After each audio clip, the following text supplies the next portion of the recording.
Welcome to my channel. I'm back. My name is Jeanette and I am a high vibrational being, and I'm back with another message. I don't know, yesterday my video, I don't know if somebody reported it or tried to report it, but I got my video back. So from yesterday, I'm very thankful.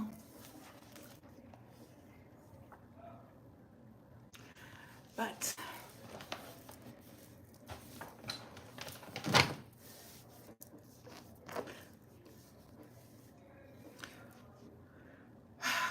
I don't know, but I'm guided to talk about Haile Selassie. He was an emperor. Haile Selassie I was the emperor of Ethiopia from 1930 to 1974. Although he was exiled from 1936 to 1941 after Italy invaded the country prior to being emperor, he served as regent from 1960 to 1930.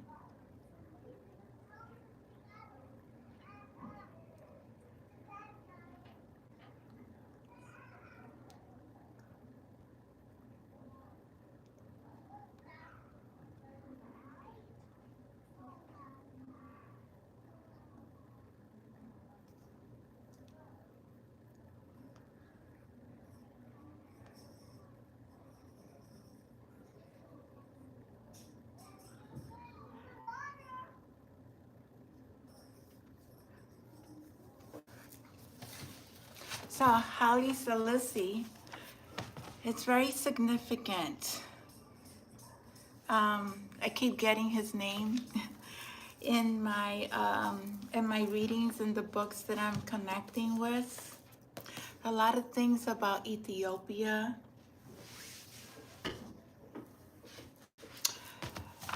And I wrote this yesterday. I didn't just read Tupac Shakur's book because of the music industry. I was guided for a purpose. It gets deeper.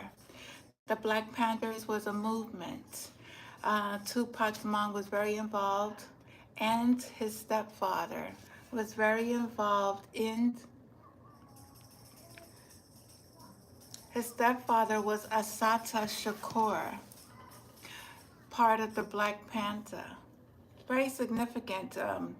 People have no idea what is going on today with all these protestings and things that is going on in the world. People are tired of being enslaved. Enslavement times is over.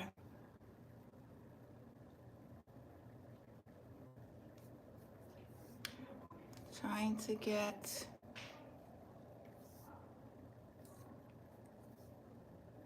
one second.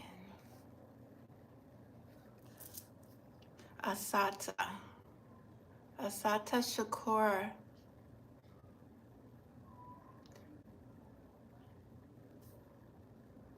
I don't know what's going on, but I can't come into my.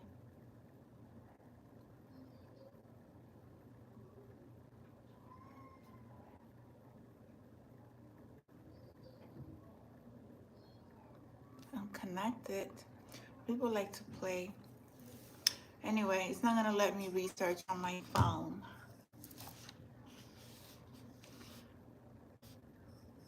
Assata Shakur in 1979, Marilyn Buck became an official suspect in Assata Shakur's successful escape from New Jersey's prison. She was captured in 1985. Meanwhile, the Black Panthers, Mutulu Shakur, rapper, Tupac Shakur's stepfather, and Sekou Guna became suspects in the Brink robbery in Rockland County, New York, where 2 police officers and a guard were shot and KILL. Okay? But reason I'm talking about this, I'm reading this book, The Revolutionary Threats. It's very significant at this time. I really like this book. Let's see. There are certain pages I want to share with the collective. 115 to 116.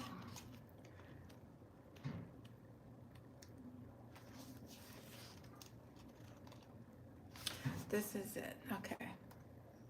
In 1979, Buck became an official suspect in Assata Shakur's successful escape from New Jersey's prison. She was captured in 1985. Meanwhile, the Black Panthers, Tupac Shakur's stepfather, and Sekou Odinga became suspects in a bank robbery in Rockland County, New York, where 2 police officers and a guard were shot and killed.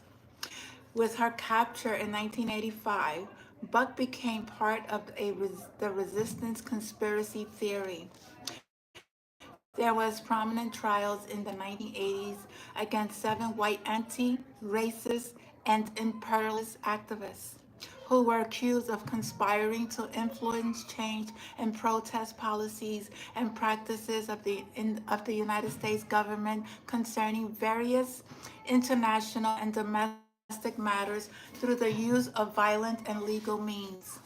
They were accused of supporting armed black revolutionaries within the U.S. and accused of a series of bombings of the U.S. government and military buildings in protest of U.S. foreign policies in Central America and the Middle East. This has been going on for thousands of years. This revolutionary, this thing about the government is all a cover up, and they are continuously doing this to the people. You guys need to wake up and realize that they're using you, that they're mentally abusing you, that they are conspiring against you, so that way you can conspire against your own people, against your own family, against your own friends. You need to wake up to what's going on. 222 on the clock at this moment. Okay? While in prison, Buck became a prolific writer of political articles and poetry. A lot of people who are of color have tried to raise awareness and consciousness to the collective on what is going on in their world as far as the government enslaving. It doesn't matter the color. People need to know that we are all one. We are all the same. She wrote the trials, those years of intense repression and U.S. government denunciations of my humanity had beat me up rather badly. Whatever my voice had been, it was left frayed. I could scarcely speak. For prisoners, writing is a life raft to save one from drowning in a prison swamp. I could not write a diary or a journal. I was a political prisoner. Everything I had was suspect to investigation, invasion, and confiscation. I was censored. I was a censored person. In defiance, I turned into poetry and art, of speaking sparely, but frankly. Buck Face. This is Marilyn Buck. If you want to learn about Marilyn Buck, do your research. Buck faced 4 separate trials over the 5 years, including the aforementioned resistance conspiracy case, which involved co-defendant Laura Whitehorn, Susan Rosenberg, Linda Evans, Tim Bluck, and Dr. Alan Bergman. In 1988, Buck was sent to the Women's Federal Maximum Security Facility at Marianna, Florida. The Shawnee unit in Marianna replaced the Lexington High Security unit after it was closed in 1988 in response to the International Amnesty campaign to close the prisons for its behavior modification technique. Buck and other political prisoners were housed in the HSU until 1994 when she was transferred to the FCI Dublin. After all her travails, she wrote, I survived, carried on, glad to be like a weed, a wild red poppy, rooted in life. If Marilyn Buck could survive and thrive under such conditions after being violently uprooted and secluded, then the work of activists at the Beehive, those seeking not to hijack a Brinks truck or bomb the Pentagon, but simply to educate, inform, and mold new possibilities, needed to understand her resilience and willpower. Our work might have been daunting, but we could use our survival as our own engine of ingenuity. We need to be like wild red poppy seeds, undeterred. People.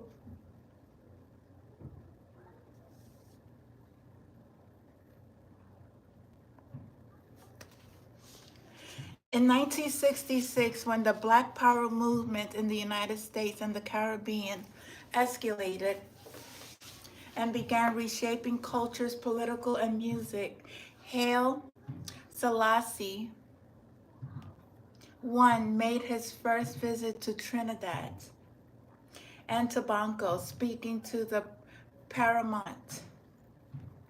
There, he pointed to historical truth many leaders and governments would do well to accept.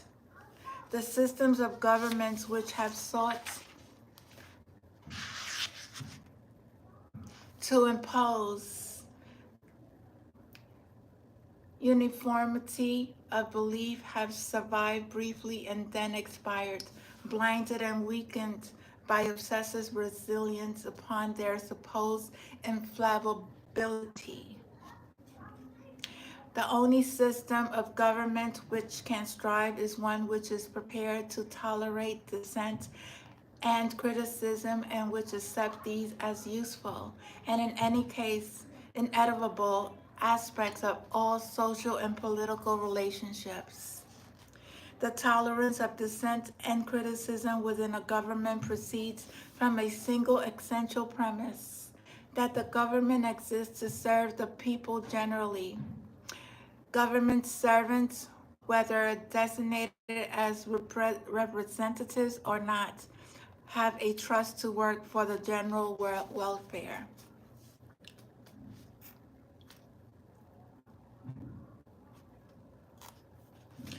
The Black Liberation Army was a group forced to go underground after the persecution of Black Panther Party, while the Black Panthers confronted the status quo with fury, social political rhetoric, and advocated self-defense, and contrary to their media portrayal, their stance was largely nonviolent.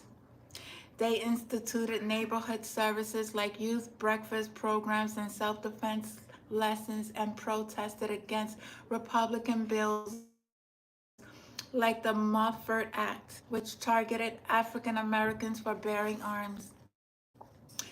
The BLA, on the other hand, engaged in their visions of guerrilla welfare.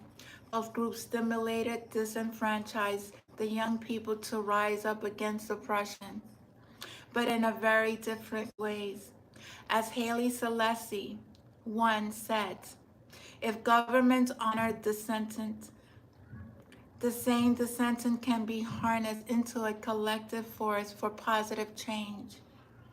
If the government had genuinely listened to the frustrations of these activist groups and worked with them on even a fraction of their concerns, the effect of racial, social, and political injustice in this country might have looked very different. Instead, the U.S. has continuously chosen to suppress dissent, persecute people desiring liberty and dignity, and embroider the rifts among various struggling communities. That's exactly what is going on today. People are here and they're not listening to the people who are trying to have their voices being heard. Instead, they like to put them and characterize them like they're crazy. Like, give them more medicine, give them more drugs, silence these people, enslave these people. That's what you want to continue to do. But God has a plan.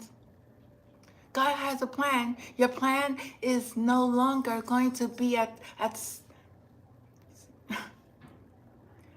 you no longer have control of the people, of God's people any longer, because we're going to stand up and we're going to speak. So we're going to speak from a space of love and compassion and understanding that you have to let go of your ways, your wicked ways of doing things. While fervent activists, gifted orators, and committed visionaries are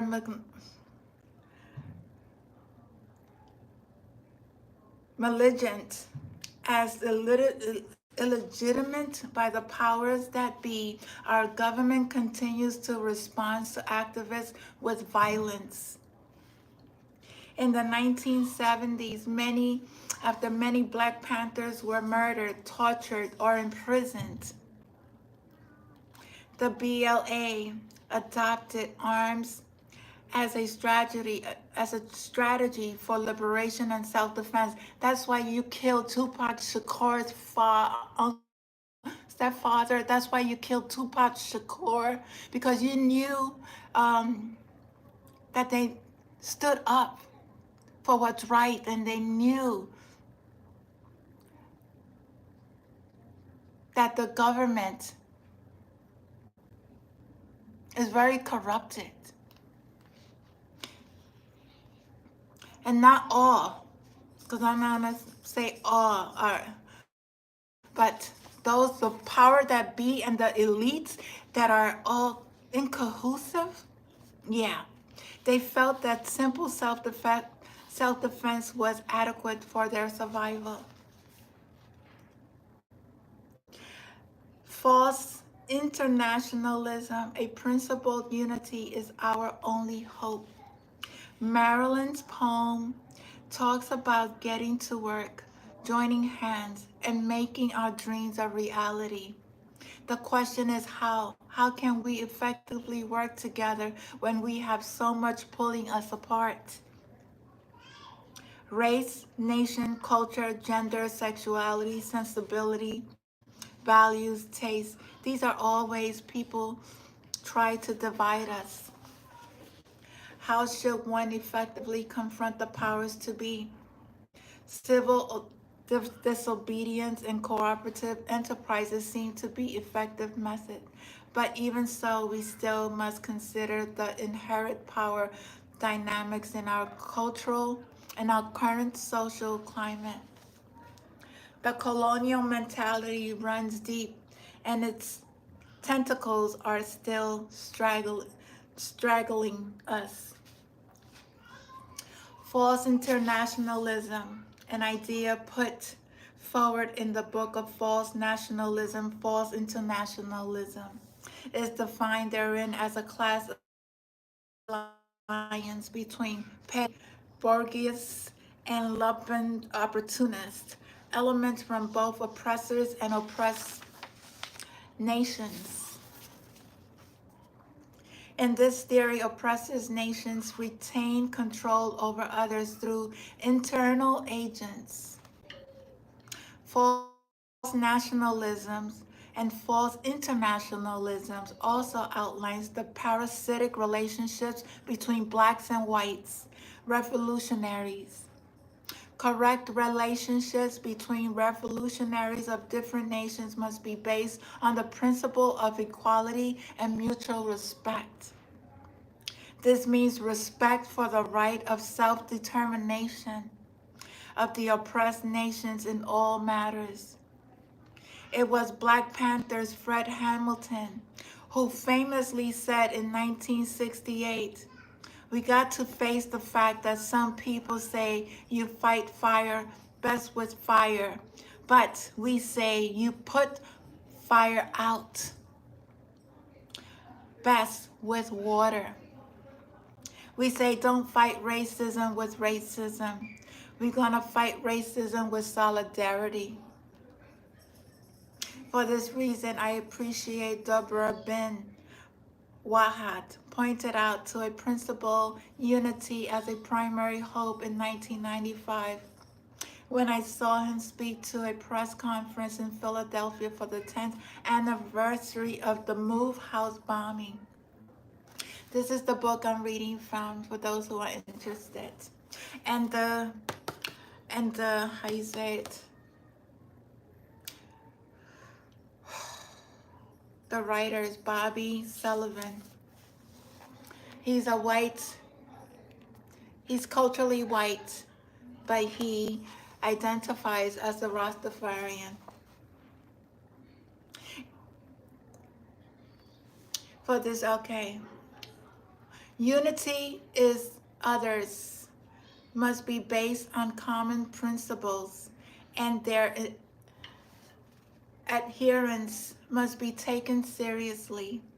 The press conference includes Move members, testimonies from eyewitnesses, and words from Giancarlo Esposito, who starred in Spike Lee's movie, Do the Right Thing, and more recently, the AMC series Breaking Bad. I don't know how many of you saw Breaking Bad. As much as a Rastafari was fueled my activisms, the Move organizations has also offered me tremendous inspiration. In my mind, Move is like a homegrown version of Rastafari. Many points in their ideology seem to converge. All members took the surname Africa, regardless of their race. They collectively acknowledge that all of humanity originated in Africa. Racism was a vital element in demonizing prominent Move members. When I was growing up in DC, a prominently Black city, racism was a preoccupation in my daily life. I was called white, lineated, African-looking MF, and more. I've defended myself from every side of the aisle, and I ultimately found a tenaciously comfortable place in between. It was a powerful movement when I learned that Bob Marley felt similarly about his own place in society. In fact, when I was in high school, I wore a pin on my jacket of Bob Marley's face, and many people thought it was me. Previously, I wasn't sure whom I looked like. Sure, I resembled my siblings, but I was the brownest child, and this, in its own way, shaped my life in this racially complex world. Race. Different ethnicities have been mixing since ancient times. So no lineage consists solely of only one race. Ancient Rome, for example, was as diverse as contemporary New York City. J.A. Rogers, an early 20th century Jamaican American journalist, publisher, historian, and Pullman Porter, penned many books that became fixtures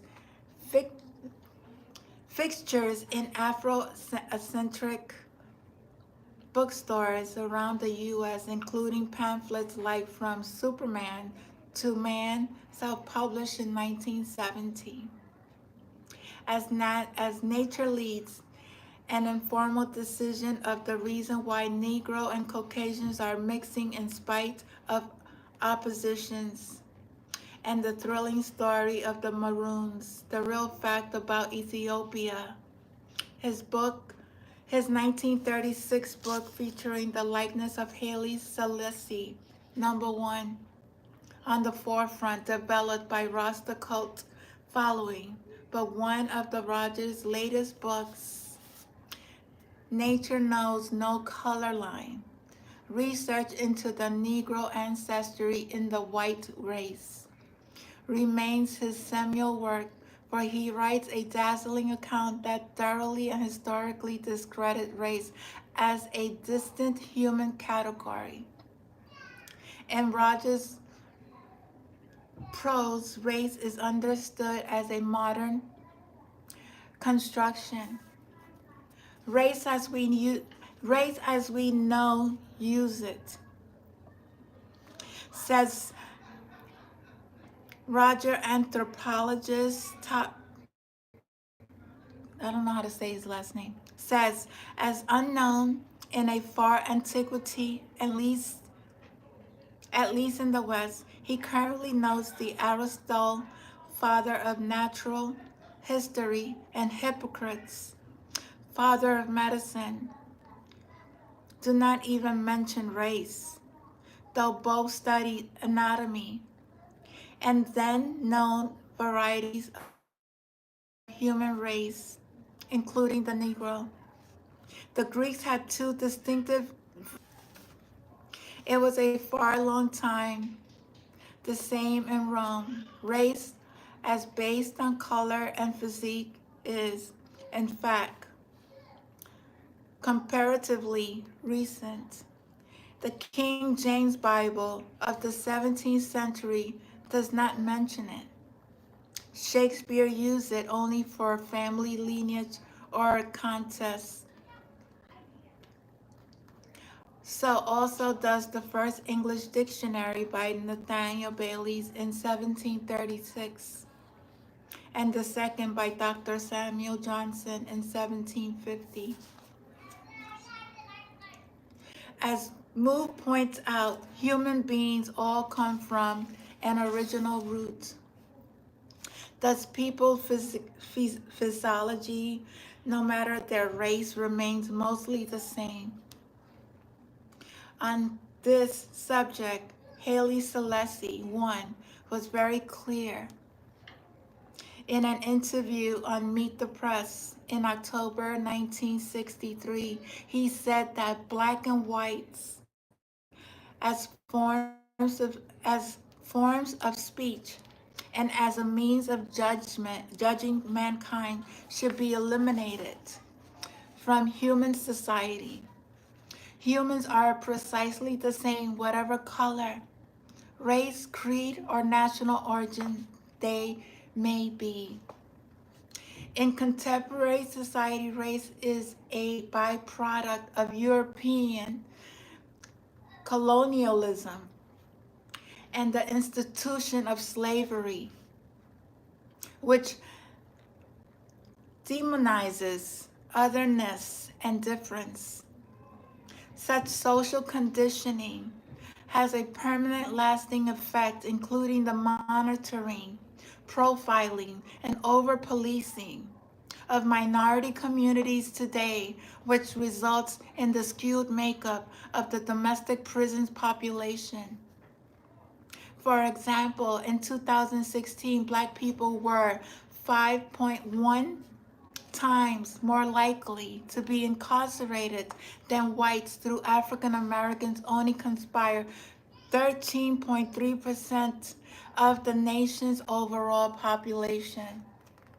No matter how colorblind one tries to be, the social and historical realities prove that race matters and people experiences differ because of it. This manifests in sometimes very confusing and subtle forms of privilege and deprivation. The book Racecraft by Karen and Barbara Fields likens the concepts of race to witchcraft. It's not real, but because people think it is, it has very real consequences.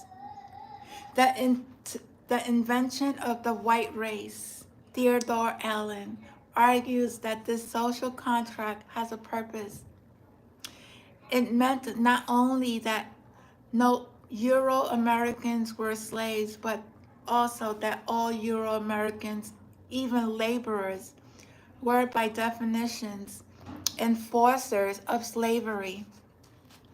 To ignore this reality, an absolutely monumental social dynamic in America, and pretend that a black president validates a colorblind society is a mistake.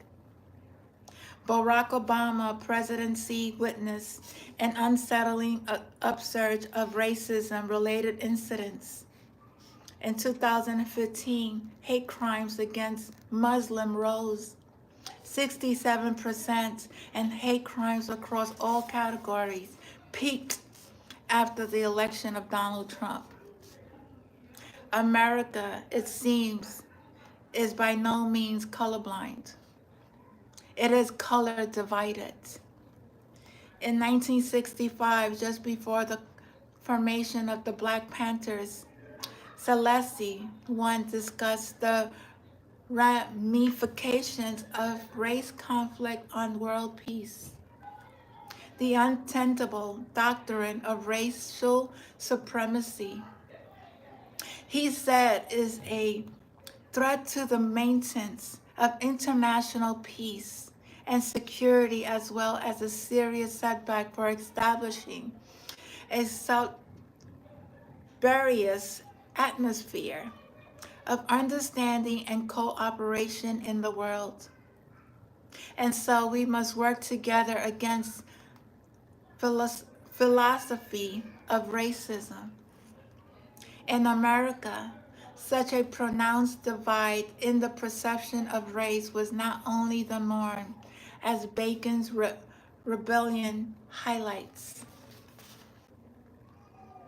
In the Chesapeake Bay colony, people from Africa and people from Europe worked together in the tobacco field.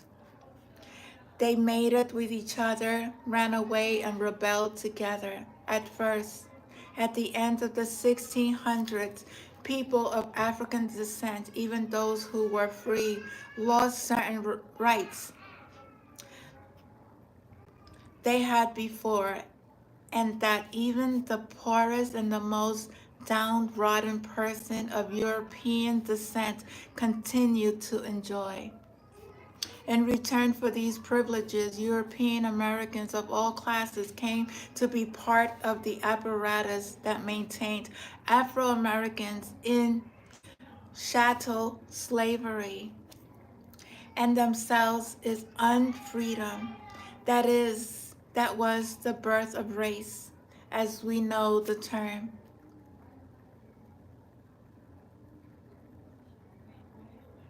It's been going on for such a long time. It has to stop. In the new Jim Crow, Michelle Alexander details racial caste system in America, first in slavery and then in the form of Jim Crow laws. As she explains, the lawful suppression of Black people was later redesigned as the war on drugs, which now shapes the current prison industrial complex. Alexander details some of the early strategies implemented in the order to imprison Black people. Deliberately and strategically, the planter class extended special privileges to poor whites in an effort to drive a wedge between them and Black slaves. White settlers were allowed great access to Native American lands. White servants were allowed to police slaves through slave patrols and militas, and barriers were created so that free labor would not be placed in competition with slave labor. These measures effectively eliminated the risk of future alliances between black slaves and poor whites. Poor whites suddenly had a direct personal stake in the existence of race-based system of slavery. Their own plight had not improved by much, but at least they were not slaves. Once the planter elite split the labor force, poor whites responded to logic of their situation and sought ways to expand their racial privileged position. It's so sad. It's so sad how people just empower, separate people because of their color of their skin. And they're doing it today. They military watch, okay, because I've been part of that. They invade our privacy, okay, by cameras. They test humans, okay? They test us. This has been going on for a long time. And it's going to stop, it's going to end.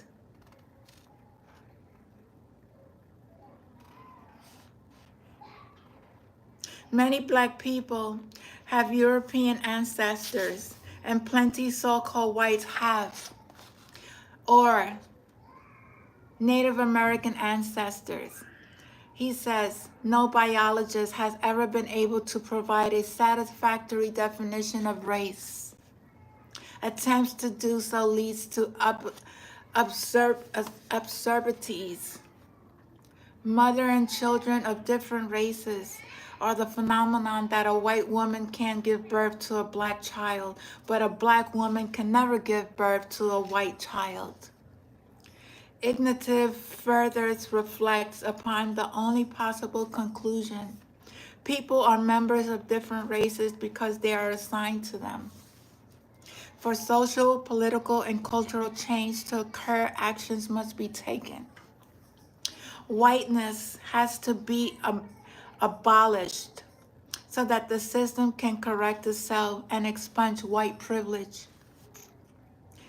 Ignatieff believes black and white are categories made and maintained, not inherently natural. Hence, they act as political categories.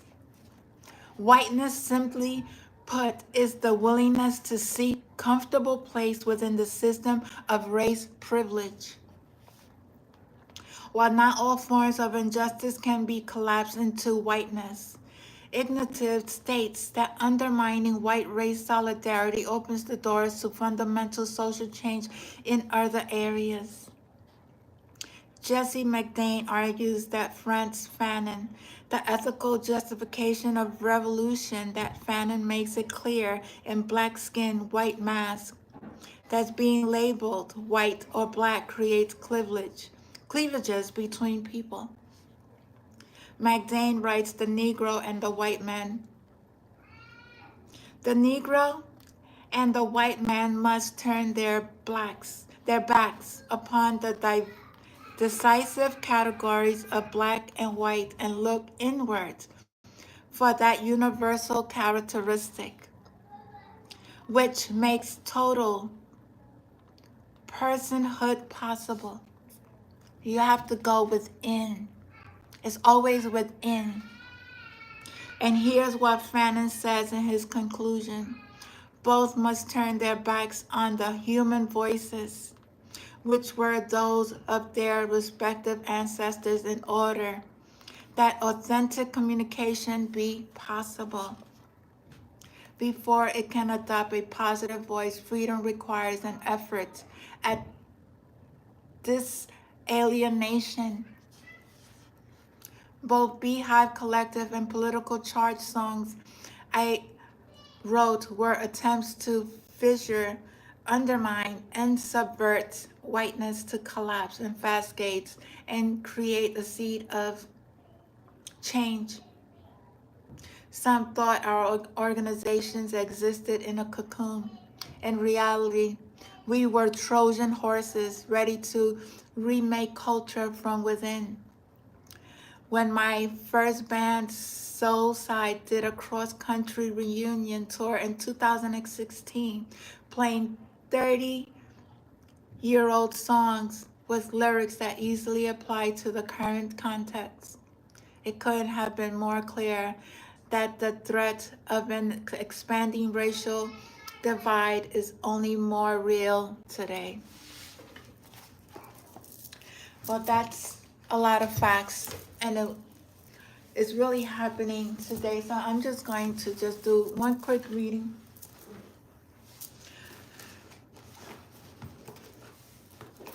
Some of you may need to look into Haile Selassie as well. The Black Panthers is another movement.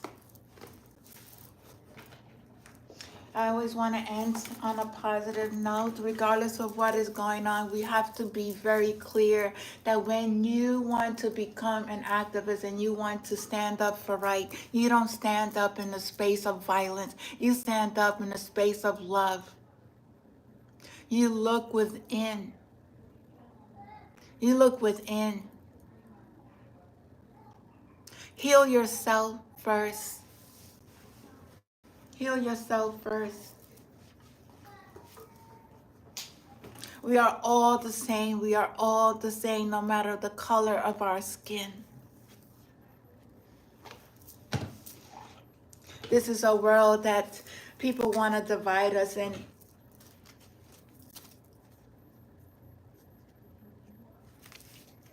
You have a choice. And I hope you can live with your choice.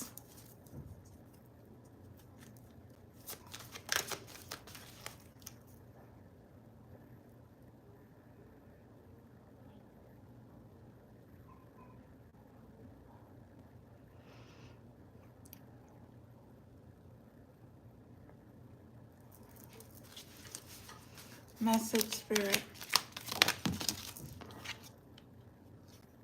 Focus on your light. Focus on your light. Listen for the message. Focus on your light. Be a peacemaker. Be a peace ambassador. That's what you need to do.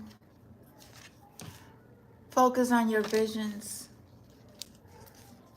Focus on your visions, on your creativity. Let go. Forgiveness is freedom. Forgive those who have hurt you. Forgive what you have done. Forgive yourself. We are not perfect. We all took a part of this, whatever is happening. We all played a part, but it's time to let it go. It's time to just be at peace. It's time to be free. Free yourself from limited belief system. Free yourself from this mind-altering, stimulated by policy and procedures, and all. Liberate yourself from the system.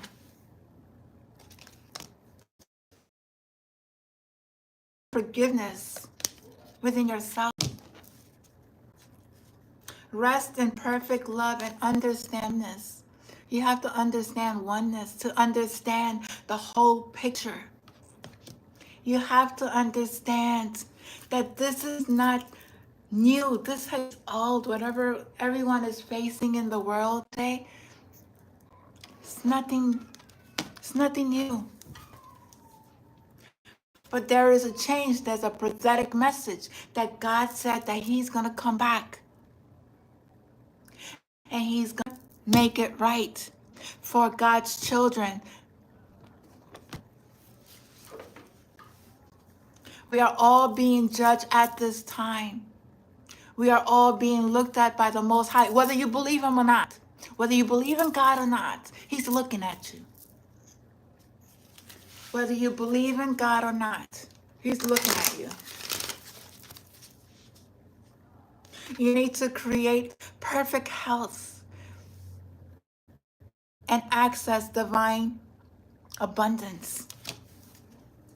Align yourself with the essence. See true colors. I see your true colors shining through. I see your true colors, and that's why I love you.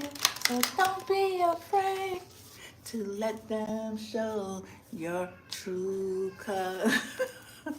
True colors.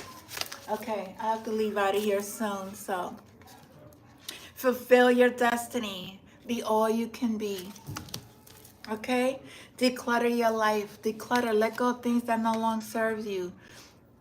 There's a doorway opening for you. Invoke the cosmic diamond violet flame. Transmute all negative energy into love. You are going to be blessed. You are going to be blessed with so much gifts when you open up yourself to divine love. Relax and accept everything that is, oh my God. Everything, stand up. Relax and trust. And accept everything that is happening at this time. Stand in your power. Don't give your power away. I love you guys. I'm going to have to go because somebody's going to use this room. Hope you enjoy your weekend. I'll be back tomorrow in the afternoon for another message. Let's see what God... I get dream messages, but I play like, let's see, Mr. Rogers' Neighborhood.